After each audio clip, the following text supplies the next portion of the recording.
আপনারা জানাতে চান যে ছাত্র জনতার গণ অভ্যুত্থানের পর চট্টগ্রামের নগর জুড়ে দেয়ালে দৃষ্টি দিতেই চোখে পড়ে রং তুলির খেলা। গ্রাফিতি সহ বিভিন্ন শিল্পকর্ম আঁকার কাজ করছে শিক্ষার্থীরা। পূর্বের লেখা ঢেকে যাচ্ছে ছবি আর নতুন নতুন শব্দে।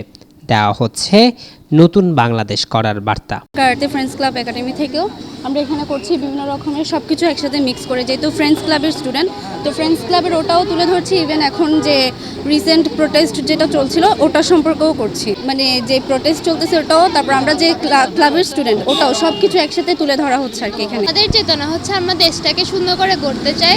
সে বিভিন্ন জায়গায় অনেক রকমের পেইন্ট করা উল্টাপাল্টা লেখা হয়েছিল, ওগুলো আমরা বেসিক্যালি এখন সুন্দর করে পেইন্ট করছি যাতে দেশটা আরো সুন্দর হয়। একঝাঁক কিশোর কিশোরীর রং তুলির আচরে অন্যায়, অবিচার, দুর্নীতি, বৈষম্যহীনতার বিরুদ্ধে গ্রাফিতি আঁকছে।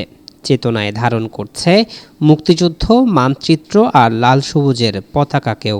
52 থেকে আমরা এখন পর্যন্ত দেখছি যে ছাত্র যত আন্দোলন হয়েছে সবগুলাই সফল হয়েছে। তো সেই 24-এ যে আন্দোলনের মাধ্যমে একটা সফলতা অর্জন হয়েছে, সেটা স্মৃতিটা রেখে দেওয়ার জন্য যাতে জাতি সহজে ভুলে না যায়। এটাকে সুন্দরভাবে একটু গ্রাফিতির মাধ্যমে একটা আকর্ষণীয়ভাবে উপস্থাপন করতে পারলে আসলে এটি নান্দনিক একটি পরিবেশ তৈরি করে। পানি লাগবে কারো পানি, চলতি পথে যে কেউ যেন মুগ্ধের মতো শহীদ শিক্ষার্থীসহ বৈষম্য বিরোধী ছাত্র আন্দোলনের নিহত সকল শহীদদের গভীর শ্রদ্ধা ভরে স্মরণ করে।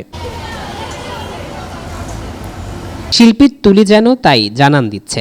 শহরের জামাল খান, টাইগার পাস, চকবাজার এলাকাসহ পুরো শহরের দেয়াল জুড়ে শোভা পাচ্ছে শিল্পীদের আঁকা গ্রাফিতি। নগর জুড়ে এমন শতাধিক স্থানে গ্রাফিতি অঙ্কনে অংশ নেন চারুকলা, শিল্পকলার বিভিন্ন বিশ্ববিদ্যালয়, কলেজসহ শতাধিক প্রতিষ্ঠানের শিক্ষার্থীরা। আমাদের দেশটা যেন আরো সুন্দর হয়ে উঠে, সবার নজর আসে আমাদের দেশের জন্য কোনো রকমের খারাপ কিছু না থাকে, এটাই ওরা আসলে প্রুফ করতে চাচ্ছে আর কি। মানে দেখাতে চাচ্ছে যে আমাদের দেশটা শান্তিপূর্ণ একটা দেশ, আমাদের দেশটা অনেক সুন্দর। এখন তো দেশটা সুন্দর করার দায়িত্ব আমাদের, তো সবার মতো আমরাও একটু পার্টিসিপেট করতেছি যাতে সৌন্দর্যের জায়গাটাতে আমরাও একটু পজিটিভিটিটা আরো বেশি প্রকাশ করতে পারি।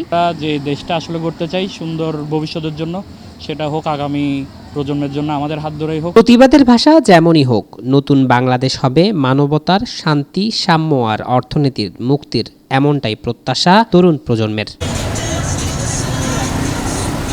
জুলকার নাইন, দৈনিক আজাদী।